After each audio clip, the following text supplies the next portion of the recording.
Good morning students. आज हम class 9th का जो हमारा नेक्स्ट चैप्टर है, बहुत ही इजी सा चैप्टर है, कोऑर्डिनेट ज्योमेट्री से जुड़ा हुआ चैप्टर है। हम चैप्टर नंबर 4 को स्टार्ट करेंगे और ट्राई करेंगे कि आज के दिन में ही हमारा ये चैप्टर खत्म होता है। बहुत छोटा सा चैप्टर है।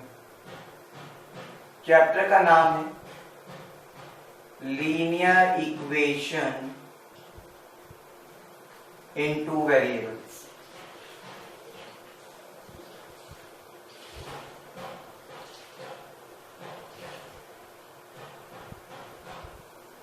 सबसे पहले तो अगर मैं आपको एक चीज बताऊं कि मेरे पास जो लीनियर का मतलब होता है, उसका मतलब क्या होता है जिसकी डिग्री क्या हो 1। इक्वेशन का मतलब क्या होता है जिसमें इक्वल्स टू का साइन हो, हैविंग इक्वल्स टू। ध्यान रखना, दो वेरिएबल्स का मतलब आपको दो वेरिएबल्स को यूज करना है। वो एक्स और वाई भी हो सकती हैं, वाई और जेड भी हो सकती हैं, एक्स और जेड भी हो सकते हैं आपके पास। और जैसे कि मैं आपको यहाँ पे एक एग्जांपल लिखकर दिखाऊं, x प्लस में y इज इक्वल्स टू में 7। पहली बात तो दो वेरिएबल्स, तो ये कंडीशन पूरी हो गई। वेरिएबल्स की जो डिग्री तो हमेशा वेरिएबल्स की होगी, डिग्री क्या है 1 1 है दोनों वेरिएबल्स की, तो ये वाली कंडीशन पूरी हो गई मेरे पास। इक्वल्स टू का साइन भी है, तो ये इक्वेशन भी पूरी हो गई। तो इस तरह की इक्वेशंस को मैं क्या कहता हूं, linear equation in two variables. ये बात समझ गए? अच्छा, अभी हमने यहां पर ये देखा, पहले हम इसके कुछ ग्राफ्स के बारे में नॉलेज लेंगे। अगर मैं आपको इसके ग्राफ्स के बारे में बताता हूं, एक होता है अगर linear equation in one variable में हो,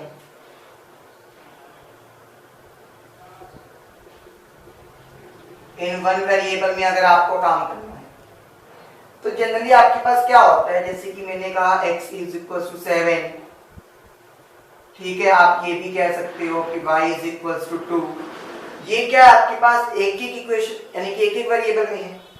जब अगर आपके पास एक वेरिएबल में होगा तो आप देखेंगे काम कैसे करते हैं। एक वेरिएबल में है, ये आप ग्राफ बनाते हैं, कोऑर्डिनेट ज्योमेट्री में आप ये सब सीख चुके हैं। आपको पता है ये एक एक्सिस होती है, ये वाई एक्सिस होती है।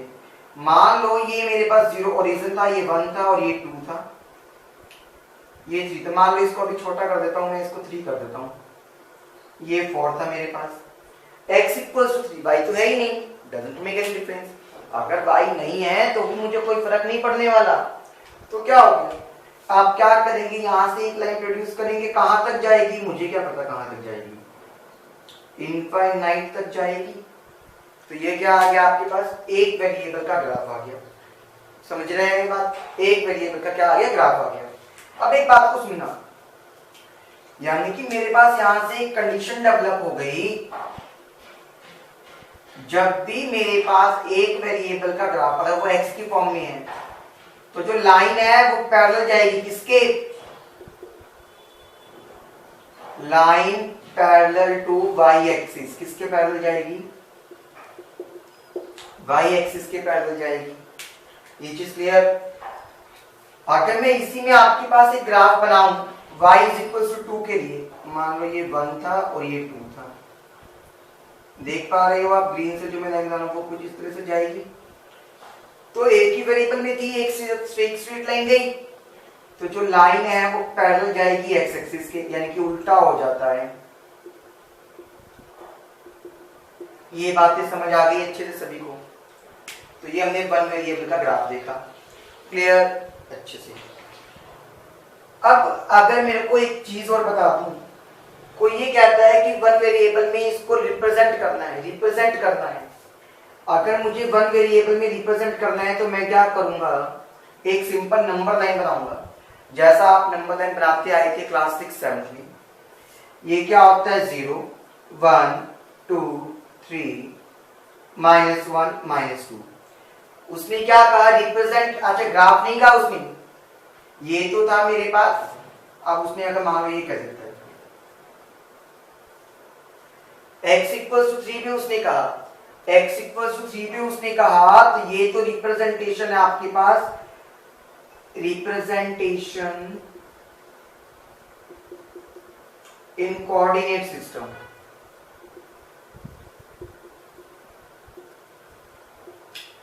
ठीक है, और कोऑर्डिनेट सिस्टम के साथ साथ आप इसको ये भी कह सकते हो रिप्रेजेंटेशन इन टू वेरिएबल्स।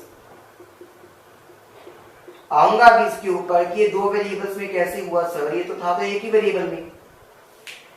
ये मेरे पास रिप्रेजेंटेशन होती है नंबर लाइन पे, रिप्रेजेंटेशन इन वन वेरिएबल भी कह सकते हो आप। अब x इक्वल टू 3 मान लो, तो 3 के ऊपर आप क्या करते थे, ऐसे डॉट लगाते थे, ऐसे मार्क कर देते थे, क्या करते थे, x इक्वल टू 3, यही करते थे ना आप लोग, वही आपको यहां करना है। सर अब ये बताओ पहले मुझे ये कैसे हुआ, एक वेरिएबल को मुझे अगर एक वेरिएबल में इक्वेशन दे रखी है तो मैं इसे दो वेरिएबल्स में भी लिख सकता हूं। I can write it as x, तो था ये। अब y नहीं था तो 0 के साथ लिख दूं, 0 इंटू वाई लिख दूं, क्योंकि आपको ये पता है अल्टीमेटली मैं इसको सॉल्व करूंगा तो ये 0 हो जाएगा, तो मेरा रिजल्ट x इक्वल टू 3 आने वाला है।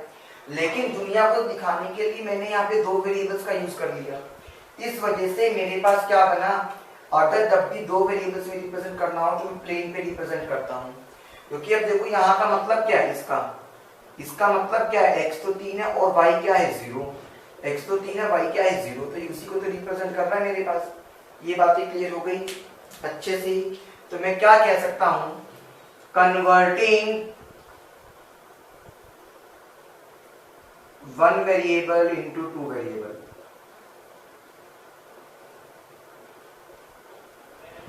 आप इसका रेसिप्रोकल नहीं कर सकते, आप ये नहीं कह सकते कि दो वेरिएबल्स में दे रखा है तो मैं वन में निकाल दूं, नहीं वो नहीं पॉसिबल है।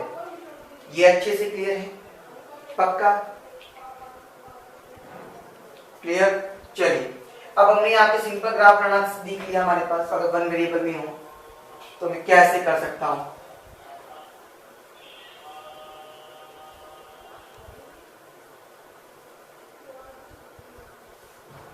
ठीक है, अब मेरी बात को सुनना। अगर मैं आपके पास आके लेके आता हूं 2x plus Y is equal to 8, एक इक्वेशन दे रखी है, p और -4 आपके पास इस लाइन को सेटिस्फाई करते हैं। ये लाइन की इक्वेशन होती है, एक चीज याद रखना, this is an equation for the line, equation for a line, आप ये याद रखेंगे। तो ये लाइन के ऊपर ये पॉइंट सेटिस्फाई करते हैं। सेटिस्फाई का मतलब क्या हो गया, ये आपके पास x है और ये क्या आपके पास y, क्योंकि आपको पता है पहले वाला पार्ट हमेशा x होता है, नेक्स्ट वाला आपके पास हमेशा y होता है। तो मैंने क्या किया, x की जगह तो p रख दिया और y की जगह मेरे पास -4 आ गया, 2 इंटू p 2p, ये -4 था उधर जाके प्लस होगा तो 8 इन 4 12, सॉल्व करेंगे तो 12 बाई में 2 कितना आ गया 6, p की वैल्यू निकल गई आपके पास। क्वेश्चन क्लियर हो गया ये अच्छे से। अच्छा अब आपके पास एक ऐसा क्वेश्चन आता है जैसे कि वो ये कहता है 2x minus 3y is equals to 6, कहता है find the coordinates of the line. Question में दे रखा है find the coordinates of the point which meets eight y axis, कहां पे y एक्सिस पर। एक बात सोचो, आपने अभी ग्राफ बनाया था उसको रिवाइंड करके देख सकते हो अगर आपने ध्यान नहीं दिया। x एक्सिस का मतलब y एक्सिस का मतलब होता है x का पॉइंट 0, और अगर मैं बात करता हूं x एक्सिस की तो उसका मतलब होता है y का पॉइंट 0।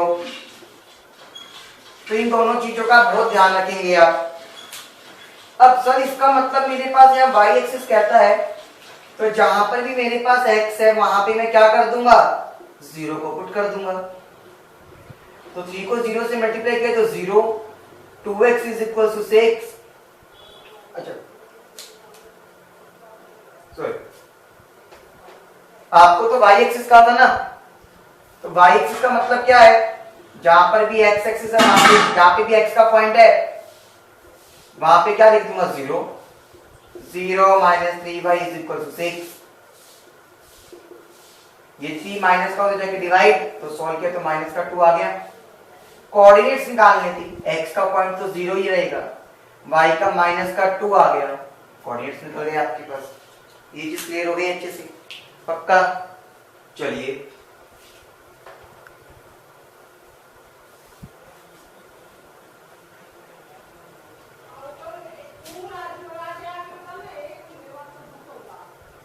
अच्छा, अब आपको मैं इक्वेशन बनानी सिखाऊंगा कि क्वेश्चन की इक्वेशन कैसे बनाते हैं। क्वेश्चन दे रखा है आपको, the cost price of a book is 2.5 times of the cost price of a pen. The cost price of a book is 2.5 times of the cost of a notebook. अभी सुनना, मैं question लिखता हूं, कहता है cost of a notebook is 2.5 times of cost of pen. आपको एक linear equation बनानी है। अभी तक इक्वेशन गिवन होती थी, अब आपको इक्वेशन बनानी है, और इक्वेशन बनाने के बाद आपको उसका ग्राफ बनाना है। तो आपको ये पता है इक्वेशन बना के ग्राफ भी हम यहीं से बनाएंगे। अब सुनना, मेरे पास दो चीजें हैं, तो मैंने let cost of a notebook, notebook की कॉस्ट को लेट किया x rupees, cost of pen y rupees let कर लूंगा। समझ गए ये बात? अब जो क्वेश्चन कहता है, अकॉर्डिंग टू द क्वेश्चन कहता है cost of a notebook, cost of a notebook क्या है x, इसका मतलब होता है इक्वल, जो मैं कीवर्ड लिखता हूं ना वो लिखते जा रहा हूं, जिन बच्चों को इक्वेशन बनाने में दिक्कत आती है 9th में, इसका मतलब होता है इक्वल्स टू 2.5, मतलब 2.5 ऐसा 2.5, सॉल्व करेंगे क्या आ गया 5/2 of cost of a pen. Cost of a pen क्या है y, क्योंकि ऑफ का मतलब क्या होता है मल्टीप्लीकेशन। समझे ये बात? बन गई इक्वेशन, क्रॉस मल्टीप्लाई करते हैं, ये 2x is equal to 5y। पहली बात तो इक्वेशन बन गई, एक पार्ट हो गया। अब इसका ग्राफ बनाना सीखेंगे, बड़ा इंपॉर्टेंट है ना ग्राफ बनाना भी हमारे लिए। देखो कैसे बनाते हैं,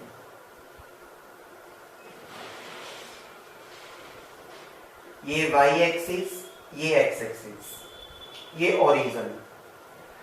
पहले आपको बनाना होता है यहाँ पे टेबल, और इसके सॉल्यूशंस निकालने पड़ते हैं। पहले आपको क्या बनाना पड़ता है टेबल, और इसके इक्वेशन के सॉल्यूशंस निकालने पड़ते हैं। दो सॉल्यूशन निकालने मोर देन सफिशिएंट होता है। यहाँ पे x एंड y रखते हैं। कहने का मतलब आपने क्या किया, अगर मैं यहाँ पे x की वैल्यू 0 रखता हूं, सुनना, तो मुझे y की वैल्यू निकालनी है। 0 इक्वल्स टू 5y, 5 से डिवाइड कर दिया तो भी 0, यानी कि अगर x 0 है तो y भी कितना हो गया 0। ये बात सब समझ गए हैं? ठीक है, अपनी मर्जी से कुछ भी वैल्यूज डाल सकते हो, 1 2 3 कुछ भी। मैंने वो डालूंगा जिससे मेरा पॉइंट में ना आए, क्योंकि पॉइंट में ग्राफ बनाना मेरे लिए थोड़ा सा दिक्कत करता है। सेकंड वैल्यू मैंने अगर x की जगह रख दिया 5, क्या रख दिया मैंने 5, तो 5 2 सा 10, सो सॉल्व करोगे तो 10/5 आएगा y, यानी कि 2 आ गया मेरे पास। सॉल्यूशंस निकल गए। अब यहाँ पे ग्राफ की फॉर्मेशन करते हैं, ये 1 ये 2 ये 3, आपको पता ना इक्वल इक्वल गैप्स लेते हैं, इस चीज का भी ध्यान रखना। ओरिजिन तो ये था, गैप्स हमेशा इक्वल इक्वल लेकर चलेंगे, इस चीज का बहुत ही ध्यान रखिएगा। मैंने क्या किया, अगर x 0 था तो y भी 0 आ गया। मैं आपको रेड कलर से मार्क करता हूं वो पॉइंट्स, ये वाला पॉइंट आ गया मेरे पास, x भी 0 y भी 0, यानी कि x अगर 2 है तो y x इक्वल्स टू 5 है तो y क्या है 2, x 5 था y 2 था। देखो इधर से तो ये आएगा चल के, इधर से कहता मैं आऊंगा चल के, जहां मिलते हैं वो मेरा पॉइंट आ गया, जहां मिलते हैं वो पॉइंट आ गया। अब इन दोनों को कर देंगे ज्वाइन। कहां तक जाएगा ये हमको भी मालूम नहीं होता, समझे। यहाँ पॉइंट लिखना जरूरी होता है। ये तो 0 0 आया था, ये क्या आया था 5,2। हमेशा x का पहले लिखते हैं ना, आपको पता है ये चीज। इक्वेशन बन गई मेरे पास। दूसरी चीज क्या करेंगे, इक्वेशन जब भी बनती है उसके यानी कि जो लाइन बनती है उसके ऊपर ये इक्वेशन लिखना जरूरी होता है। आप यहाँ लिख के दिखाएंगे कि ये किस इक्वेशन का ग्राफ है मेरे पास, क्योंकि इस केस में तो मेरे पास एक ही इक्वेशन थी। कभी कभी लाइंस मेरे पास 2 से ज्यादा हो जाती हैं, अलग अलग इक्वेशन, तो मुझे बताना चाहिए। ये बात अच्छे से क्लियर हो गई ऑब्वियसली। अच्छा, अब एक और बात बताता हूँ। आप देख रहे हैं यहाँ पे कांस्टेंट टर्म नहीं थी। कांस्टेंट का मतलब सर, आप देखते हैं कि जैसे कुछ इक्वेशंस होती हैं x + y = 1, यहाँ 1 होता है, 4 होता है, कुछ कांस्टेंट होता है। यहाँ ऐसा कुछ कांस्टेंट नहीं था।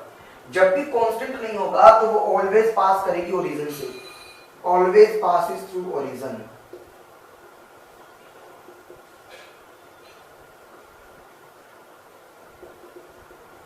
क्लियर। ग्राफ बनाना भी आ गया अब आपको कि कैसे हम ग्राफ बना सकते हैं ऐसे क्वेश्चंस में अच्छे से। चलिए हम अपना आगे करते हैं।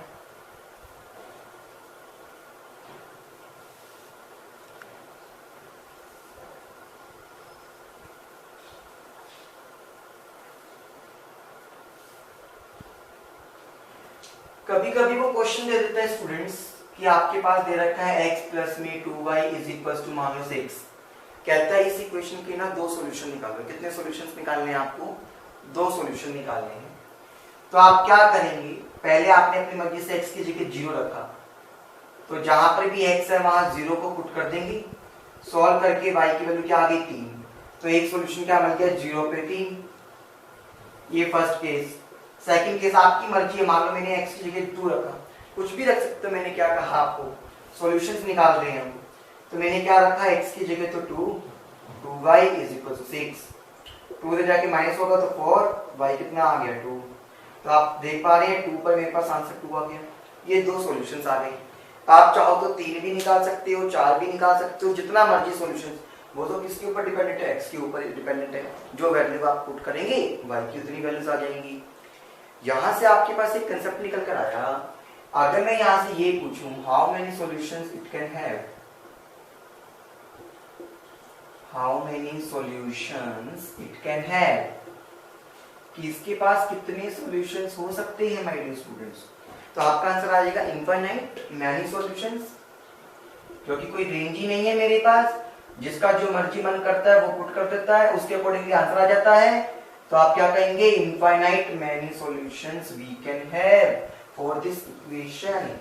ये चीज क्लियर है अच्छे से। चलिए अच्छा, एक क्वेश्चन कहता है, आपको मैं वो करवा देता हूँ, वो एनसीईआरटी में भी है, ये बेसिक कंसेप्ट चल रहे थे हमारे पास। वो कहता है work done is directly proportional to the distance. Work done क्या आपके पास डिस्टेंस के डायरेक्टली प्रोपोर्शनल है on applying of a constant force, on applying constant force. Find the equation, find the equation. अब एक बात को समझिएगा, वर्क को मैंने मान लिया y, डिस्टेंस को मैंने मान लिया आपके पास x, फोर्स कांस्टेंट था तो उसको मैंने f ही लिखा रहने दिया। समझ रहे हो, लगता साइंस का कंसेप्ट है ना, है हमारे पास मैथ्स का। वर्क डायरेक्टली प्रोपोर्शनल x, इस प्रोपोर्शनैलिटी का, इसको कहते हैं प्रोपोर्शनैलिटी का साइन। कौन सा साइन, प्रोपोर्शनैलिटी का। आप साइंस में पढ़ भी चुके होंगे प्रोपोर्शनैलिटी। अगर आपको इस प्रोपोर्शनैलिटी का साइन हटाना है तो आपको क्या करना होगा, क्योंकि हम तो इक्वल टू को समझते हैं, एक कोई भी कांस्टेंट चीज लगानी पड़ती है मल्टीप्लाई में। वो कांस्टेंट आपको क्या दे रखा है इस केस में, फोर्स दे रखा है। समझ गए यहाँ पे, क्लियर, इक्वेशन बन गई। और वो कहता है कांस्टेंट फोर्स की जो वैल्यू है, मान लो वो 5 है, कितनी है 5, तो मैं यहाँ पे क्या लिख दूंगा 5x। इक्वेशन बन गई आपके पास। इक्वेशन सबको निकालना आ गया। अगर इक्वेशन आ गया तो आप क्या करेंगे, ग्राफ बना सकते हैं आप तो इसका। क्लियर स्टूडेंट्स, अच्छे से? चलिए फिर आपको एक और ग्राफ सिखाता हूं ताकि उस तरह का ग्राफ आपको बनाना आ जाए। मान लो वही कहता है 2x minus Y is equals to 2 दे रखा है, मान लो तो मैंने ये कहा 6 दे रखा है, प्लस में लगाओ अभी के लिए सिंपल कर देते हैं। मुझे ग्राफ बनाना है इसका। पहली बात तो ये ओरिजिन से पास नहीं होगा क्योंकि कांस्टेंट वैल्यू आ गई, देख पा रहे हैं? रूल्स को ध्यान रखना जो मैं बोलता हूँ, हर एक रूल मेरा जरूरी है जो मैं बोलता हूँ, आपके लिए ध्यान रखना। पहला काम तो सर टेबल बनानी पड़ेगी, सॉल्यूशंस निकालूंगा मैं तभी तो मेरा काम बनेगा, वरना मेरा काम नहीं बनने वाला, आपको भी पता है। हाँ ये बात तो मुझे पता है, मेरा काम नहीं बनेगा। सॉल्यूशंस 2 ही निकाल लोगे तो बहुत है मेरे लिए, उससे ज्यादा सॉल्यूशंस की मुझे जरूरत नहीं पड़ती है, आप जानते हैं इस चीज को। अगर मैंने x की वैल्यू 0 रखी तो 0, तो यहाँ पे सर y बच जाएगा, कितना आ गया 6। हाँ जी बिल्कुल ठीक आया। अब कुछ बच्चे ये करते हैं, मान लो सर मैंने 0 रख दिया y को,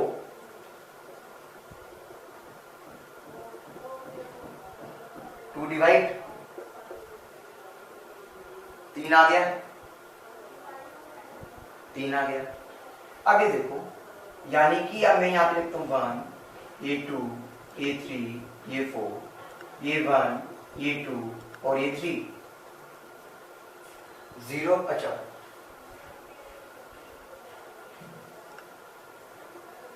4, 5, 6, 0 पे रखा तो y 6 आ गया, देख पा रहे हैं?